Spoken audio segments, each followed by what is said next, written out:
ભાગીદારી પેઢીના વિસર્જનની રીતો આજના સવાલમાં. વિસર્જનની રીતો કે પદ્ધતિઓની અંદર વિદ્યાર્થી મિત્રો એક પહેલું કીધું છે સામાન્ય વિસર્જન કે અદાલતના હસ્તક્ષેપ સિવાય વિસર્જન. સામાન્ય વિસર્જન એટલે કે અદાલતના હસ્તક્ષેપ વગર વિસર્જન. તેનો સામાન્ય વિસર્જન કે અદાલતના હસ્તક્ષેપ વગર એટલે કે તેના વિસર્જનની અંદર અદાલત ઇન્ટરફિયર ન કરે એવા કયા પરિબળો, કેવા મુદ્દાઓ છે? તેમાં પહેલો મુદ્દો ટેક્સ્ટબુક પાના નંબર 277 પર આપેલો છે. સર્વસંમતિથી પેઢીના બધા જ ભાગીદારોની સર્વસંમતિ હોય કે આપણે પેઢીનું વિસર્જન કરી દેવું છે તો એને સર્વસંમતિથી વિસર્જન કહેવાય. તેને મરજિયાત વિસર્જન પણ કીધું છે. મરજિયાત વિસર્જન એટલે શું? આવો સવાલ પરીક્ષામાં પૂછી શકાય. પેઢીના બધા જ ભાગીદારો, 3 ભાગીદાર હોય, તમે, હું અને આપણો મિત્ર હોય, એવા 3 ભાગીદારો એમાં હોય અને 3 ભાગીદારની સંમતિ હોય કે આપણે પેઢીનું વિસર્જન કરવું છે, તો આવા સંજોગોમાં તે વિસર્જન મરજિયાત વિસર્જન કહેવાશે. બીજું છે કરાર દ્વારા. કરાર દ્વારા એટલે કે ભાગીદારો ભેગા મળ્યા હોય ત્યારે અગાઉ કોઈ કરાર કર્યો હોય કે અમુક વર્ષો પછી આપણી પેઢીનું આપણે વિસર્જન કરવું અને એ કરાર પૂરો થતો હોય, એ કરાર જે કર્યો હોય એ કરારનો સમય પૂર્ણ થતો હોય એટલે આપોઆપ પેઢીનું વિસર્જન કરી અને ભાગીદારો છૂટા પડે છે, તો કરાર દ્વારા પણ વિસર્જન થતું હોય છે. ત્રીજું કીધું છે કાયદા દ્વારા વિસર્જન. હવે કાયદા દ્વારા વિસર્જનની અંદર ટેક્સ્ટબુકમાં 2 પેટા મુદ્દા આપ્યા છે, એ હું વાંચું છું. આ કાયદા દ્વારા વિસર્જનને પાછું ફરજિયાત વિસર્જન કીધું છે, એટલે તમે યાદ રાખજો. અહીંયા એક એવો સવાલ પણ પૂછી શકાય કે ફરજિયાત વિસર્જન એટલે શું? તો એમાં પહેલું છે પેઢીના બધા ભાગીદારો અથવા એક સિવાયના બધા ભાગીદારો નાદાર થાય. 3 ભાગીદાર હોય તો 3 ભાગીદારો નાદાર થાય તો પેઢીનું વિસર્જન કરવું પડે. અથવા એક સિવાયના, એક બચી જાય અને બાકીના 2 ભાગીદારો નાદાર જાહેર થાય તો પેઢીનું વિસર્જન કરવું પડશે. અને જે એક બચ્યો છે એ હવે પેઢી સંભાળી લેશે, તો એને ભાગીદારી ન કહેવાય, એને વ્યક્તિગત માલિકી કહેવાશે. એટલે પેઢીના બધા ભાગીદારો નાદાર જાહેર થાય અથવા એક સિવાયના બાકીના બધા નાદાર થાય ત્યારે વિસર્જન થાય છે. એ કાયદા દ્વારા વિસર્જન છે અને ફરજિયાત વિસર્જન છે. એમાં જ તે બીજો પેટા પ્રકાર કીધો છે પેઢીનો ધંધો ચલાવવો હવે ગેરકાયદેસર હોય. કાયદાના વિરુદ્ધમાં કોઈ ભાગીદારો પેઢી ચલાવતા હોય તો એ પેઢી, એ ધંધો ગેરકાયદેસર ગણાય.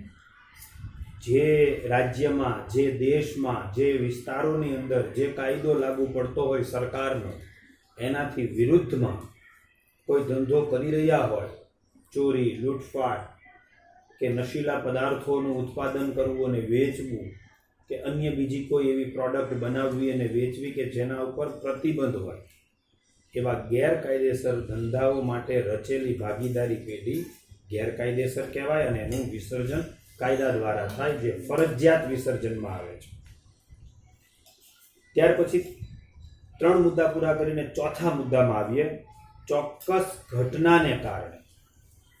તો એમાં પણ 2 પેટા પ્રકાર છે. એમાંનો એક પહેલો પેટા પ્રકાર છે કે જો ભાગીદારી પેઢી અમુક ચોક્કસ મુદ્દત માટેની હોય અને મુદ્દત પૂરી થાય, ભાગીદારો ભેગા થઈ અને કોઈ મુદ્દત નક્કી કરી હોય અને એ મુદ્દતનો સમય હવે આવી જાય, તમે, હું, આપણો મિત્ર એવા 3 જણા ભેગા કરી અને કોઈ ધંધો શરૂ કર્યો હોય અને અગાઉ મેં હમણાં મુદ્દામાં સમજાવ્યું એમ કે એની એક આપણે મુદ્દત નાખી હોય કે આપણે 5 વર્ષ, 7 વર્ષ, 10 વર્ષ સુધી ભેગો ધંધો કરવો અને પછી અમુક મૂડી ભેગી થાય એટલે 3 ભાગીદારોએ પોતપોતાના પ્રમાણમાં સરખી વહેંચી અથવા એક સરખા 3 ધંધા કરીને ત્રણેય એક એક ધંધો લઈ લેવો અને છૂટું પડવું, તો એ પેઢીનું વિસર્જન છે, મુદ્દત પૂરી થઈ ગઈ. અથવા કોઈ એક એવો ચોક્કસ હેતુ નક્કી કર્યો હોય અને હેતુ પૂર્ણ થાય, જ્યારે ભાગીદારીની રચના થઈ હોય ત્યારે ભાગીદારો ભેગા મળીને હેતુ નક્કી કરે અને હેતુ આપોઆપ પૂર્ણ થાય, ધ્યેય સિદ્ધ થઈ જાય.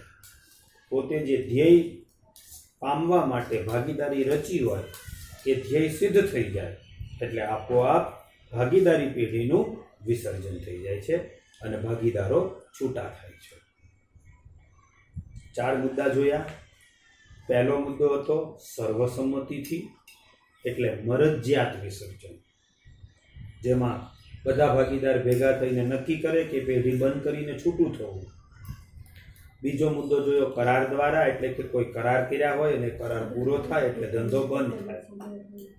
ત્રીજું કીધું કાયદા દ્વારા, જેને કહેવાય છે ફરજિયાત વિસર્જન, જેમાં 2 પેટા મુદ્દા આપણે જોયા હતા. એકમાં જોયું કે બધા જ ભાગીદાર નાદાર થાય અથવા બધા એક સિવાયના બધા નાદાર થાય, અથવા બીજામાં કીધું કે પેઢીનો ધંધો જ ગેરકાયદેસર થાય. ચોથામાં કીધું ચોક્કસ ઘટનાને કારણે, તેમાં પણ 2 પેટા પ્રકાર જોયા. એમાં એકમાં જોયું કે કોઈ એવો ચોક્કસ મુદ્દત હોય જે મુદ્દત પૂરી થાય ત્યારે, અને બીજા પેટામાં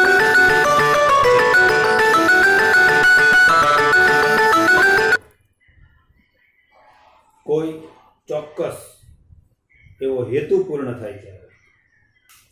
5મો મુદ્દો છે નોટિસ દ્વારા. હવે નોટિસ દ્વારા એટલે પેઢીનો કોઈ ભાગીદાર પેઢીનું વિસર્જન કરાવવા માંગતો હોય,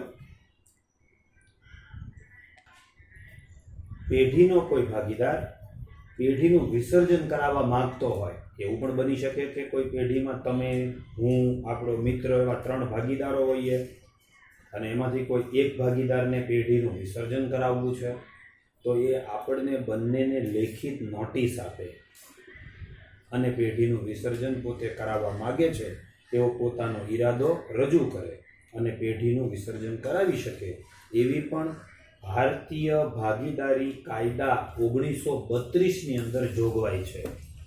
આપણા દેશમાં આ ભાગીદારી માટે 1932નો કાયદો અમલમાં છે. એ તમે દરેક વિદ્યાર્થી મિત્રો યાદ રાખજો. અને આ કાયદાના પુસ્તકની અંદર આવી બધી જ જોગવાઈઓ ભારત સરકારે કરેલી છે.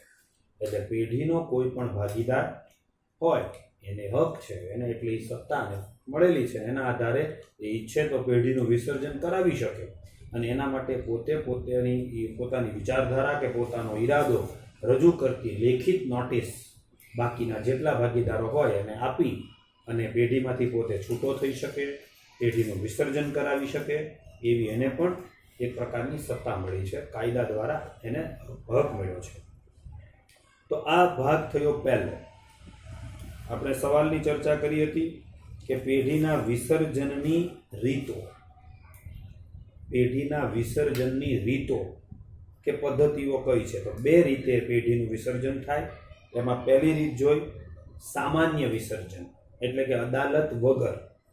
એની અંદર આ બધા આપણે પોઈન્ટ જોયા: સર્વસંમતિ, કરાર દ્વારા, કાયદા દ્વારા, ચોક્કસ ઘટનાને કારણે અને નોટિસ દ્વારા.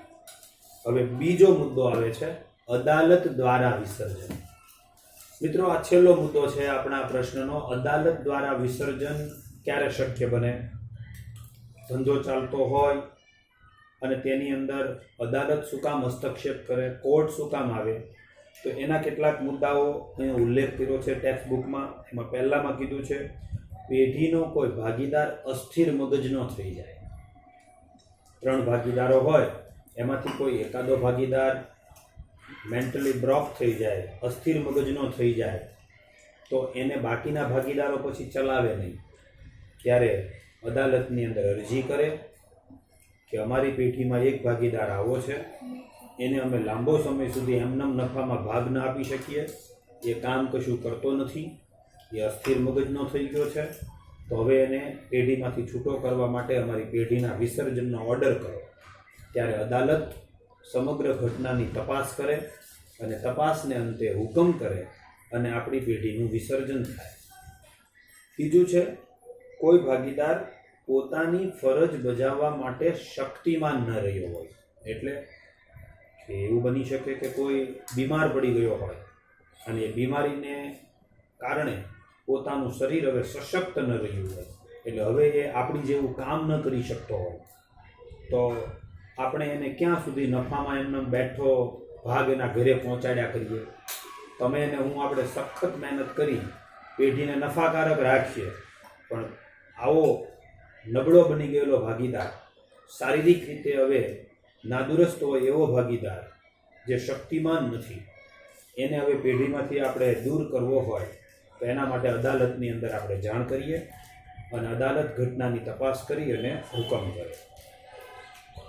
કોઈ ભાગીદાર, ત્રીજા મુદ્દામાં કીધું છે, પેઢીના હિત વિરુદ્ધનું વર્તન કરે.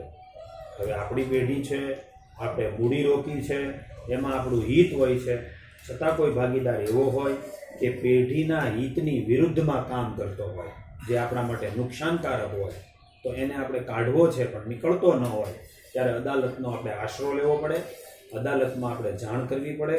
અરજી કરવાથી અદાલત તપાસ કરી અને આપણી પેઢીનું વિસર્જન કરવાનો હુકમ કરે છે. ત્યાર પછી કીધું છે કે કોઈ ભાગીદાર ઈરાદાપૂર્વક આપણે બનાવેલી શરતોનો ભંગ કરે. જુઓ શબ્દ શું લખ્યો છે? ઈરાદાપૂર્વક. ઈરાદાપૂર્વક એટલે એને ખબર જ હોય કે આ નિયમ છે અને હું આમ નહીં વર્તું તો આ નિયમનો ભંગ થશે, તો એ ઈરાદાપૂર્વક ભંગ કર્યો કહેવાય. ભૂલથી થઈ જાય એ વાત જુદી છે, પણ ઈરાદાપૂર્વક એટલે જાણી જોઈને એ નિયમોનો ઉલ્લંઘન કરતો હોય, અને આવું એકવાર નહીં, પેઢીમાં અનેક વખત થતું હોય, તો એ ભાગીદારને તમે કેવી રીતે ચલાવી શકો? કોઈ એવો આળસુ બની ગયેલો ભાગીદાર કે જે, દાખલા તરીકે એક ઉદાહરણ આપું કે ભાઈ માનો કે કોઈ આપણે 3 ભાગીદારો છીએ અને આપણે નક્કી કર્યું હોય કે આપણી ભાગીદારી પેઢીમાં આપણે દરેકે સવારે મોડામાં મોડું પણ વહેલી સવારે 8 વાગે પેઢીમાં હાજર થવું અને રાત્રે 8 વાગ્યા સુધી સતત કામ કરવું. બપોરે 2 વાગ્યાના સમયમાં આપણે ઘરે જમવા જવું અને 3 વાગ્યે પાછું આવી જવાનું. સવારે 8 વાગે ઓફિસે આવવું ત્રણેય ભાગીદારોએ, 2 વાગ્યા સુધી કામ કરવું બપોરના, બપોરે 2 વાગે ઘરે જમવા જઈ અને 3 વાગ્યે પાછું હાજર થઈ અને સાંજના 8 વાગ્યા સુધી કામ કરવું.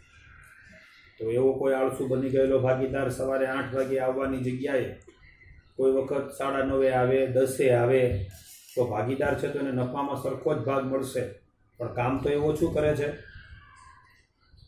આપણે કોઈ વખત એને સમજાવીએ, વિનંતી કરીએ, તો એ 2-4 દિવસની રિક્વેસ્ટને બાદ પાછો વ્યવસ્થિત રેગ્યુલર થઈ જાય, પાછો હતો એવો જ બની જાય.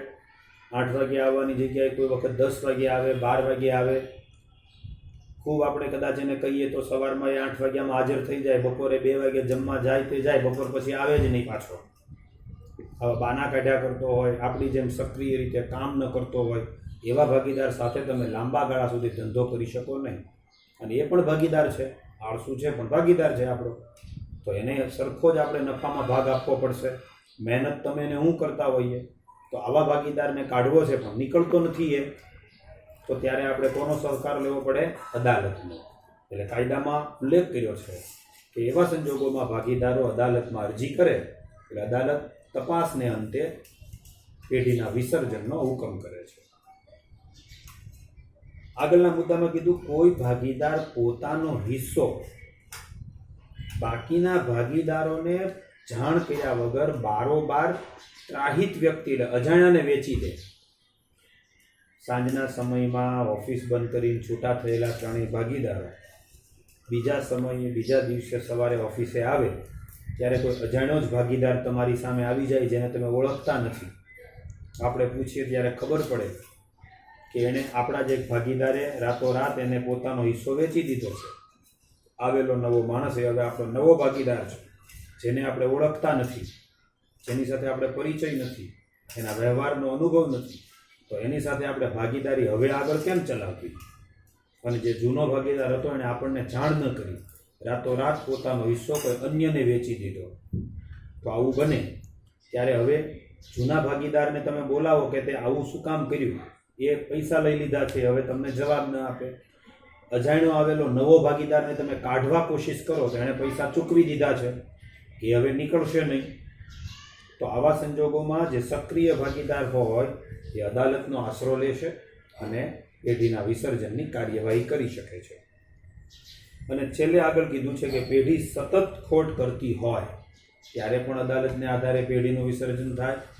આ તમામ મુદ્દાઓ ઉપરાંત પણ જો અદાલતને યોગ્ય લાગે એવા કોઈ પણ મુદ્દા સરકારના ધ્યાનમાં આવે તો એ મુદ્દાને ધ્યાનમાં રાખી અને કોર્ટ પેઢીના વિસર્જનનો હુકમ કરી શકે છે. તો આ રીતે જે વિસર્જન થાય તે અદાલત દ્વારા વિસર્જન કહેવાશે. ઉપરના જે મુદ્દા જોયા હતા અગાઉ એ હતા અદાલત વગર, અને પછી આ મુદ્દા સમજાયેલા એ હતા અદાલત દ્વારા. તો આટલી રીતે ભાગીદારીમાં ઊભા કરેલા ધંધાનું વિસર્જન કાયદા મુજબ થઈ શકે એ આજના સવાલનો જવાબ હતો. અસ્તુ.